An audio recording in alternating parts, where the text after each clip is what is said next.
तुम्हें पता है तुम बर्बाद हो रहे हो फिर भी फोन उठाकर स्क्रॉल कर रहे हो। और सबसे डेंजरस बात, तुम्हें लगता है तुम कंट्रोल में हो, पर सच ये है कि तुम्हारा दिमाग अब तुम्हारा नहीं है, क्योंकि सोशल मीडिया ने तुम्हारे फोकस, तुम्हारे टाइम और तुम्हारे फ्यूचर को पूरे तरीके से किडनैप कर दिया है। वेल आई नो तुम्हें ये सारे ही पॉइंट्स रिलेटेबल लग रहे होंगे, इसीलिए अगर तुमने इस वीडियो को देख ली तो तुम फॉरएवर इस दलदल से, इस ट्रैप से बाहर निकल जाओगे। एंड ट्रस्ट मी, तुम्हारा फ्यूचर इसी वीडियो पर डिपेंड करता है। आज की वीडियो में हम समझेंगे कि किस तरीके से सोशल मीडिया हमारी प्रोडक्टिविटी के लिए, हमारे अटेंशन के लिए और इनफैक्ट कभी कभी तो हमारी प्राइवेसी के लिए कितना ज्यादा डेंजरस होता जा रहा है। इसलिए इस वीडियो में काफी इंटरेस्टिंग प्रॉब्लम्स आप सुनोगे, लेकिन उसके बाद उसके सोल्यूशन भी काफी प्रैक्टिकल वेज में समझाऊंगा। इसलिए अगर आप उनमें से हो जिनके पास अपने फोकस का और अपने अटेंशन स्पैन का पूरा कंट्रोल है, तो इस वीडियो को without wasting any time let's start. बिल्कुल अपना मानसिक संतुलन खो चुका है social media. I mean,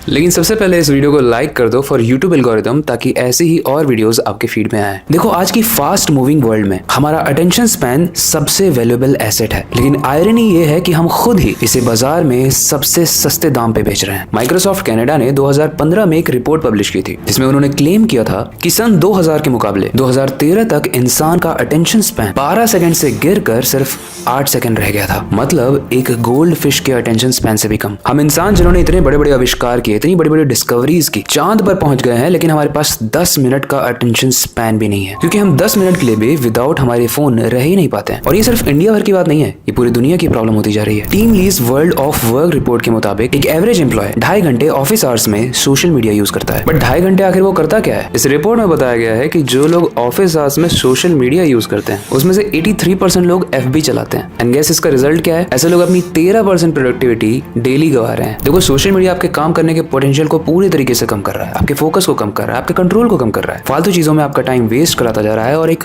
बहुत ही खतरनाक हैबिट दे रहा है, और वो है प्रोकास्टिनेशन की,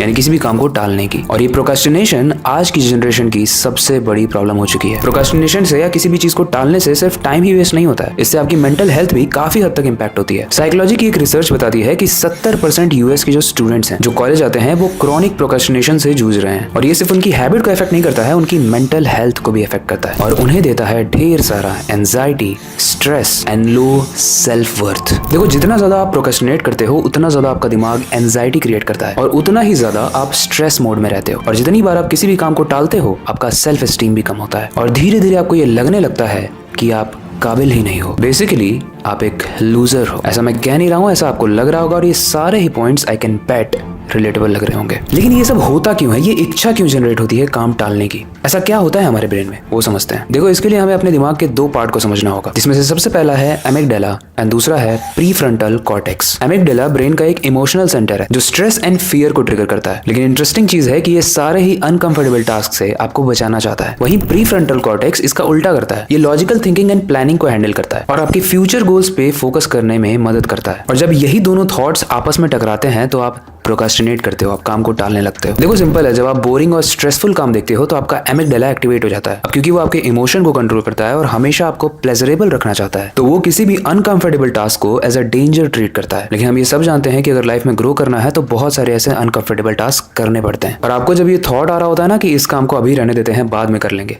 तो समझ जाओ आपका एमिगडाला एक्टिवेट हो चुका है। लेकिन अगर उसी वक्त आप अपने कंट्रोल में रहकर थोड़ा वेट करोगे, पेशेंस के साथ सोचोगे, तो आप अपने प्रीफ्रंटल कॉर्टेक्स को एक्टिवेट कर सकते हो, जो बताएगा कि ग्रोथ के लिए ये जरूरी है, और उसकी प्लानिंग करेगा, स्ट्रेटजीज बनाएगा। आपका ही ब्रेन है, बस आपको प्रायोरिटाइज करना है कि आप एमिगडाला को प्रायोरिटी देते हो या प्रीफ्रंटल कॉर्टेक्स को। देखो, जब आप किसी भी चीज को टालते हो या प्रोक्रेस्टिनेट करते हो, तो वो शॉर्ट टर्म में तो आपको रिलीफ देता है, लेकिन लॉन्ग टर्म में ये काफी प्रॉब्लम्स क्रिएट करता है, एंजाइटी बढ़ा देता है, क्योंकि जो काम आपको करना था वो टालने से हो तो नहीं गया, बल्कि पेंडिंग हो गया। तो इससे आपकी एंजाइटी बढ़ती है। ये हैबिट आपको सेल्फ डाउट में भी डालती है, और बार बार प्रोक्रेस्टिनेट करने की हैबिट की वजह से आपको ऐसा लगता है कि मैं किसी काम के काबिल हूं भी या नहीं, क्योंकि मैं हर चीज को तो टाल देता हूं। और अल्टीमेटली बर्नआउट हो सकता है जब प्रेशर बहुत बढ़ जाए। एक तरीके से सोचो, जैसे पेन किलर लेने से दर्द टेम्पररी चला जाता है, पर असली प्रॉब्लम जो बॉडी में चल रही होती है वो रह जाती है। ठीक उसी तरह आज की डिजिटल एज में सोशल मीडिया का ओवर यूज हमारी प्रोडक्टिविटी को और हमारे फोकस को काफी इफेक्ट कर रहा है, और उसे दीमक की तरह खाता जा रहा है। लेकिन अगर तुम चाहते हो कि तुम्हारा फोकस वापस से आए,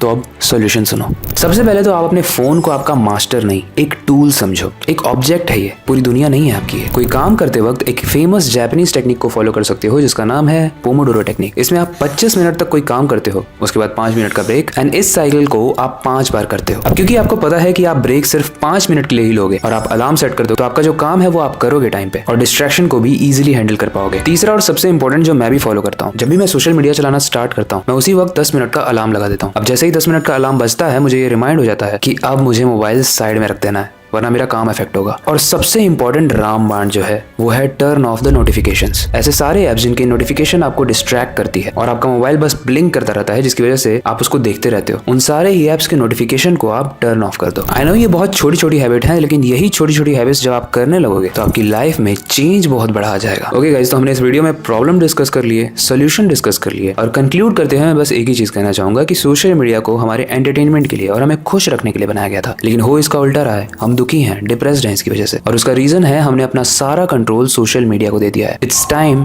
to take back our control. अब गाइस, वैसे तो बहुत कम लोग सीरियस होते हैं इन टॉपिक्स को देखने के लिए, अपनी लाइफ में पॉजिटिव चेंज लाने के लिए, लेकिन अगर आप उनमें से हो और आपने यहाँ तक वीडियो देखी है तो जाने से पहले कमेंट सेक्शन में कंट्रोल जरूर लिखना, ताकि मुझे समझ में आए कि कितने सीरियस लोग इस वीडियो को यहाँ तक देख चुके हैं। और अगर आपको ये लाइफ चेंजिंग वीडियो पसंद आई है तो अपने दोस्त के साथ भी शेयर करो, इस वीडियो को लाइक करो, ताकि एल्गोरिदम ऐसी और वीडियोस आपको सजेस्ट करता जाए। और अगर आपने इसी चैनल की मेरी और वीडियोस को नहीं देखी है तो उसे भी आप जाकर देखो, क्योंकि वो सारी ही वीडियोस वो बंदा जरूर देखेगा जिसे अपनी लाइफ में कुछ अच्छा चेंज लाना है। बाकी आगे और ऐसे ही इन्फॉर्मेटिव वीडियोस और लाइफ चेंजिंग वीडियोस आने वाली हैं, इसलिए मेक श्योर कि आप इस चैनल को सब्सक्राइब कर लो। बाकी अगर आपको ये वीडियो अच्छी लगी है तो हमारे सीखो ऐप को डाउनलोड करो, ऐसे ही और सारे इन्फॉर्मेटिव वीडियोस वहां पर ऑलरेडी अवेलेबल हैं। आई होप आपको ये वीडियो अच्छी लगी होगी। इसके अलावा आपके पास कोई सजेशन है तो आप हमें पिन कमेंट में सजेस्ट कर सकते हो। बाकी वक्त आ चुका है इस वीडियो को एंड करने का और नई वीडियो पर काम शुरू करने का, लेकिन जाने से पहले मैं बस एक ही चीज कहना चाहूंगा, अपनी क्यूरियोसिटी को डाई मत होने देना, नई चीजें सीखते रहना। मिलते हैं अगली वीडियो में।